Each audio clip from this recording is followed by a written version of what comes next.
Hello, আসসালামু আলাইকুম। কেমন আছেন সবাই? প্রতিদিনকার মতো আজকে আমি আমার একটা ছোট্ট ব্লগ নিয়ে চলে আসলাম। তো চলুন আজকে আমাদের কী করলাম। আজকে আসলে আমাদের বাসায় কিছু মেহমান আসছিল। সেই মেহমানদেরকে মোটামুটিভাবে খানা-দানা করালাম আর আমরা নিজেরাও পেট পুরে খেলাম। তো ১ম এই আসলাম মাটির চুলায়। মাটির চুলায় আমি আজকে গরুর মাংস রান্না করেছি প্রায় ৫ কেজির মতো। তো গ্যাসের চুলায় রান্না করতে চাইনি, কারণ গ্যাসের চুলায় আসলে একটু দেরি হবে। মেহমান আসারও সময় হয়ে গিয়েছে।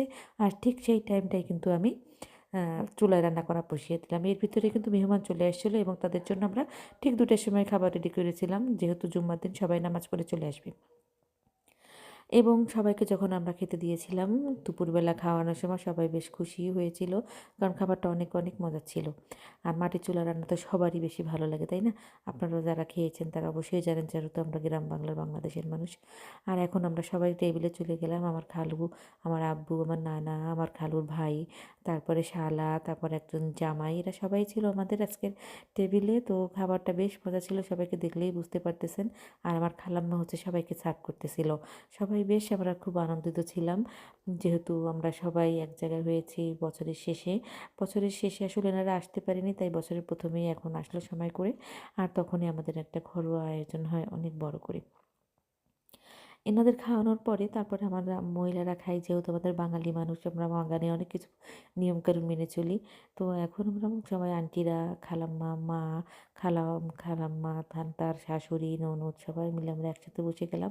সবাই খুব মজা করে খাচ্ছে। আপনি আন্টি বলতেছে, তোমাদের রান্না অনেক সুন্দর হয়েছে। গ্রামে আসলে আসলে এরকমের ফ্রেশ খাবারগুলো খেতে পারি।" তো আমি ২ পিস মুরগির মাংস নিয়েছিলাম, ডিম নিয়েছিলাম, তারপরে চিংড়ি মাছ ছিল। আর ছিল হচ্ছে মাছ ভাজা, একটা আমুদি মাছ ছিল। তো ওটা আমি খাইনি, আমি ডিম দিয়েই খেয়ে উঠতেছিলাম। বেশ মজা ছিল আমার খাবারটা। আর সবশেষে দই মিষ্টি, এটা তো আমাদের বাঙালির খাবার, আপনারা জানেন। তো দই মিষ্টিটা আজকে দইটা অনেক সুন্দর ছিল, একটু টক ছিল। আর আমি একটু মিষ্টিটা কম পছন্দ করি, টকটাই ভালো খাই। তো বিকেলবেলা চলে গেলাম। এরপরে আমাদের পাশে যে পার্ক আছে, পার্কে আমরা সবাই ঘুরতে চলে গেলাম। যেহেতু পার্কটা সবাই বেড়াতে আসছে, একটু পার্কে না ঘুরলে হয় না। খোলা হাওয়া, শীতকালে বিকেলে ঘুরতে কিন্তু বেশ মজা লাগে। তাই বলে কিন্তু সন্ধ্যার সময় ঘুরতে মোটেই মজা লাগে না। তো এরপরে আমরা সবাই হাঁটতে, হাঁটতে চলে গেলাম এবং সেখানে গিয়েও আমরা ঘোরাফেরা করলাম। অনেক মানুষজন হয় বিকেলবেলা।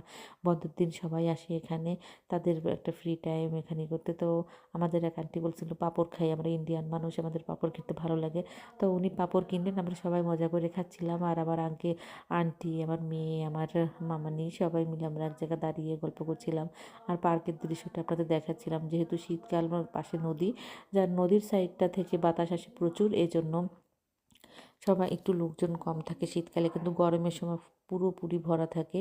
তো আমি হাঁটতেছিলাম আর ইয়ানাকে বলতেছিলাম, দেখো তো পরিচিত কেউ আছে কিনা, আমরা আমাদের ক্যামেরায় ধরা পড়ে কিনা। তো যাই হোক, আমরা সবাই মিলে হাঁটতে হাঁটতে এবার এক জায়গায় যে একটু বসতে হবে, তো বললাম কি চলো যে একটু এক জায়গায় বসি। তো সেখানে আমরা সবাই চলে গেলাম। এর ভিতরে আমার খালাতো ভাইও চলে আসলো।